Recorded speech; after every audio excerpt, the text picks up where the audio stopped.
안녕하세요. 가톨릭 영성심리상담소 소장 홍성남 신부입니다. 네, 오늘은 여러분들께 성령이란 어떤 분이신가에 대해서 좀 말씀을 드릴까 합니다. 신자분들 중에 열심한 분들은 이렇게 성령 세미나나 성령 기도회 또는 성령 체험을 하신 분들이 꽤 많으십니다. 그런데 그런 체험을 하고 난 다음에 이제 돈독한 신앙생활을 하시는 분들도 많으신데, 가끔은 그런 체험이 일상화되지 않고 옆길로 새나가는 경우가 있어서 성령께서 어떤 분이신지 좀 명확한 개념을 가져야 되지 않을까 하는 그런 마음으로 성령이란 어떤 분이신가에 대해서 설명을 드릴까 합니다. 자, 사람의 마음, 우리는 우리 마음을 얼마나 알고 있을까요? 예, 나는 내 마음을 다 알아. 나는 저 사람 마음을 다 알아. 그렇지만 사실은 그렇지 않습니다. 사람의 마음은 우리가 이해하지 못할 것들이 너무나 많습니다. 우리는 흔히 행복해지기 위해서 모든 것을 선택한다라고 이야기를 합니다. 그리고 긍정적인 마음만 가지면 행복해질 수 있다라고 이야기합니다. 그런데 현실에서 정말 그럴까요? 내가 마음만 먹으면? 그게 그렇지가 않은 것이 인생입니다. 사람의 마음은 그리 단순치가 않다는 것입니다. 사람의 마음 안에는 성장하고 행복하고 싶어하는 마음과 반대로 퇴행하고 불행의 길로 가려고 하는 마음이 공존하고 있습니다. 이 두 가지 마음이 끊임없이 갈등을 벌이고 있다는 것입니다. 영성신학에서 말하는 선과 악의 투쟁은 사람 마음 안의 이중성을 의미하기도 합니다. 사람 마음 안에 사람으로 하여금 성장하지 않도록 유혹하는 마음이 언제부터 존재했는지는 사실 아무도 모릅니다. 물론 이제 창세기에서 아담과 하와를 유혹하는 뱀의 이야기가 나왔습니다만, 그러나 실제로 언제부터 우리 마음 안에 이런 것들이 있었는지는 잘 모릅니다. 어쨌건 옛날 신앙인들은 사람의 어깨 위에는 오른쪽에는 수호천사, 왼쪽에는 마귀가 있다고 말한 것은 아주 오래전부터 마음 안에 심각한 갈등, 모순된 갈등을 인지했다는 것을 입증하는 것입니다. 그런데 사람의 의지는 그리 강하지 않아서 앞으로 나아가고 선한 쪽으로 가려고 하기보다 그 반대쪽으로 가려는 경향이 강하다는 것입니다. 그래서 우리는 성령께 지혜를 달라고 하고 앞으로 나아갈 힘을 달라고 선한 쪽으로 가게 해달라고 기도하는 것입니다.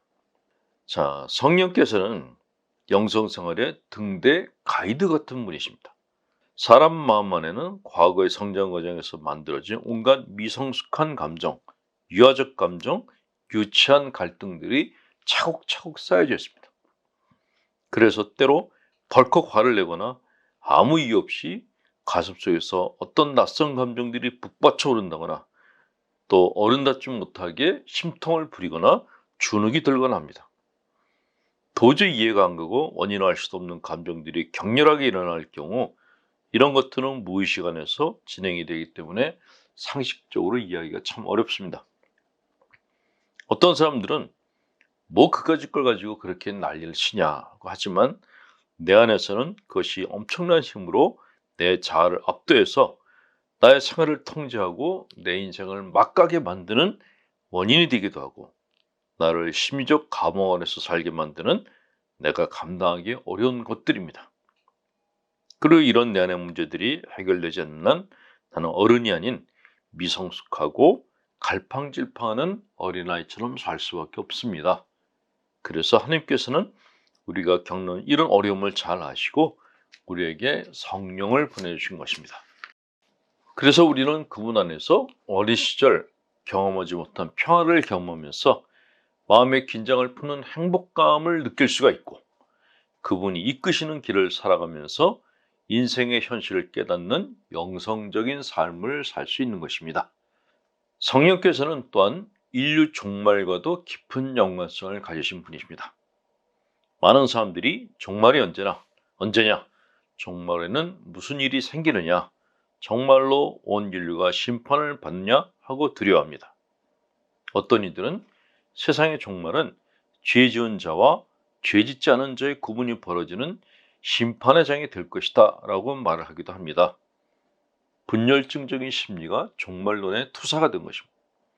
그러나 성령의 사랑으로 미뤄보는데 종말은 온 세상 사람들이 모두 성숙의 경지에 이를 때 올 것이라고 생각됩니다. 그리고 그때까지 성령께서는 부단히 우리 마음 안에서 우리 마음을 성숙의 길로 이끄시어 우리 모두를 하나님의 사람으로 만드는 구원의 사업을 멈추지 않을 것입니다. 따라서 이 세상 종말은 온 세상 사람들이 다 같이 행복해지는 그날이다 라고 말해야 될 것입니다. 자, 성령 충만한 삶이란 어떤 것인가? 인생 경험에 대한 반응은 세 가지라고 합니다. 세상을 살면서 잃은 것만 많았다고 생각하는 사람, 세상을 사는 동안 본전치겠다고 생각하는 사람, 세상을 살면서 얻은 것이 많았다고 생각하는 사람, 인생을 보는 세 가지 관점입니다. 내가 가진 것이 다 내 것이라고 여기는 사람은 잃은 것만 생각합니다. 산다는 게 다 그런 거지 힘들어한 사람은 공술에 공수를 중얼거립니다. 인생은 수련의 장이라고 생각하는 사람은 얻은 것, 깨달은 것이 많다고 생각합니다. 천상병 프란치스코 시인은 힘겨운 인생을 살았음에도 불구하고 당신의 인생이 소풍 같았노라고 시에서 고백한 바가 있습니다. 성령 충만한 삶은 바로 이런 삶을 말하는 것입니다. 성령께서는 하나님이시자 우리 인생길의 가이드이시고 버리신 분이십니다. 그분께서는 우리가 기도로 초대할 수 있는 은총의 근원이십니다. 기도 안에서 성령이 우리와 머무시는 시간이 많을수록 우리의 인생의 결실도 커질 것입니다. 성령을 통해서 충만한 복, 충만한 은총 받으시길 바랍니다. 시인 안혜숙 님이 여러분들께 전해드리는 위로의 시, 또 만났어라는 시를 보냅니다. 공기야 안녕, 오늘 살아있으면 너를 만나는구나. 귀한 너를 의식하지 못하고 있는 그 자체도 잊고 살아가고 있구나. 공기야 고맙다. 보이지도 않고 만져지지 않는 너. 그러나 존재하고 있지. 네가 없으면 우리는 한순간도 살 수 없단다. 고마워 감사해 늘 함께 해주어서. 성령께서는 공기와 같은 분이십니다.